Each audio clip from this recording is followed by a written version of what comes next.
fact, that compare like the Holy Spirit with a flame, right? Like if you know about Pentecost in the book of Acts, these little flames appeared on top of the apostles' heads. And it was like a sign that God was, they were speaking in tongues, but it was also a sign that He was getting ready to use them to light fires other places. So fire, it's a lot like, I won't go down that road if I start talking about guns and somebody has a strong opinion on it. Mauled. But it's a lot like other things in life where the thing itself may not be inherently good or evil. How it's used is the inherent good or evil. Fire can be good. Fire can be horrible. Again, social media is a great example. You can light a fire with a post. How many of you have ever done that? Yeah. How many of you lit a fire with a post? How many of you did that later like, oh shoot, I should pull that down? Be honest. Come on, God. Thank you. Thank you for being honest. The rest of you are like, no, I stand by what I posted. You do not. Embarrassed to hit the delete button.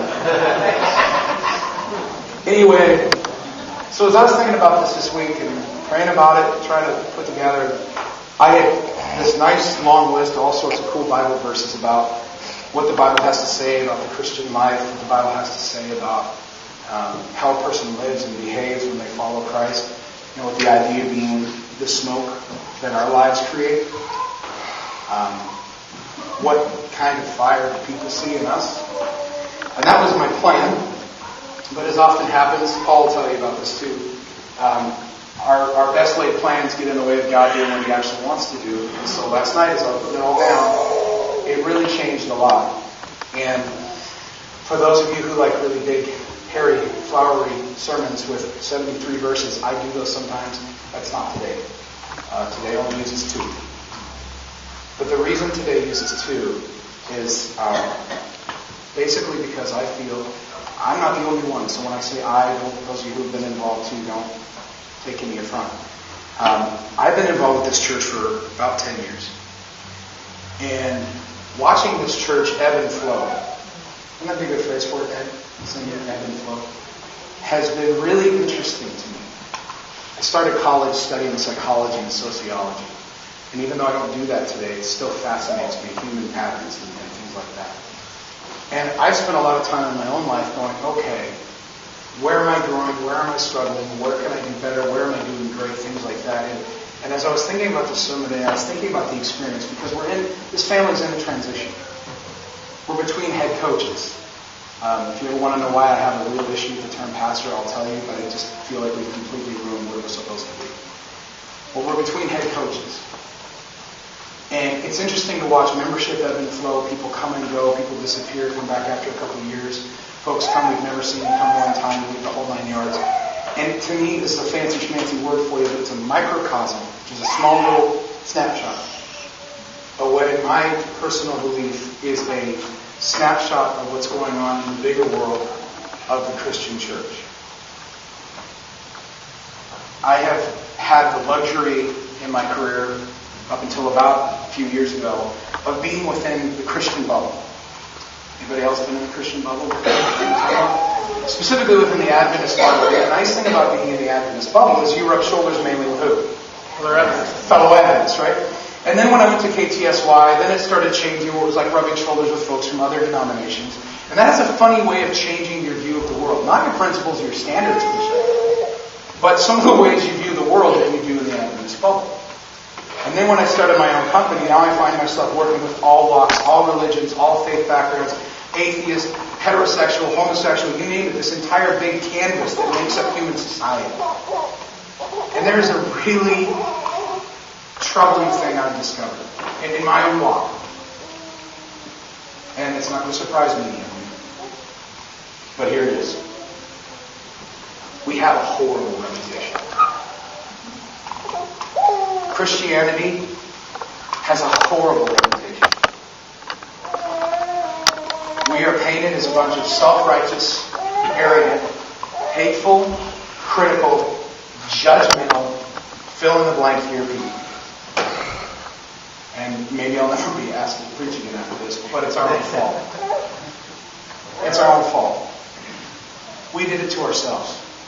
We cannot sit here this morning and be like, well, that's they just don't know Jesus. No, that's not the problem. We're the problem.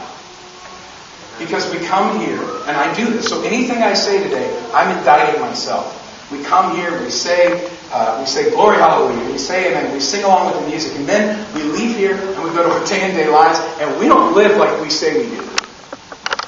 Maybe some of us do.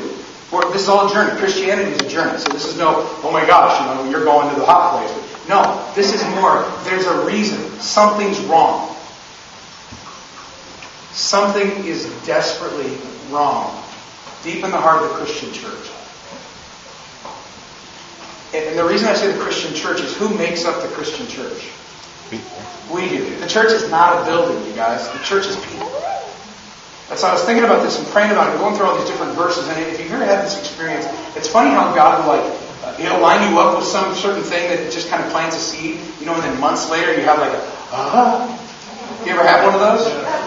That happened to me. I'm going to tell you a story. And this is a guy locally, so I'm going to do my very best to kind of keep it as vague as I can because I just need to. There's a gentleman, very influential guy in the community, pretty financially successful guy in the community, very well-known name, and an outspoken believer, outspoken Christian. And a little while back, he found out that one of his employees that he trusted implicitly had stolen from him a lot.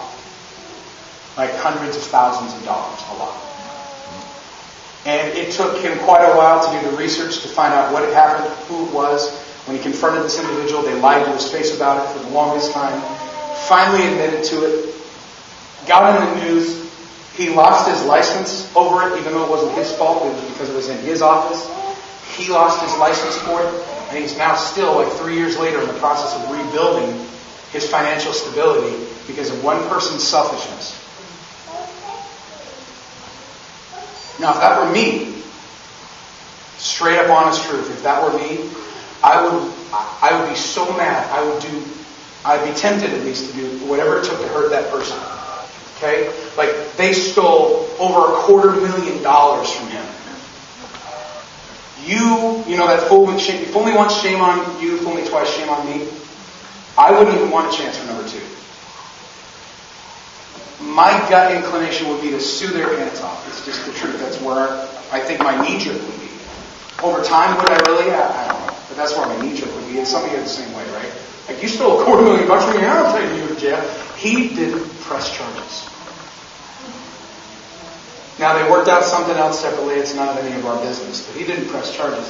And to this day, about 3 years later, once a week, he and his wife still go over to this lady and her husband's house for Bible studies. Now, this guy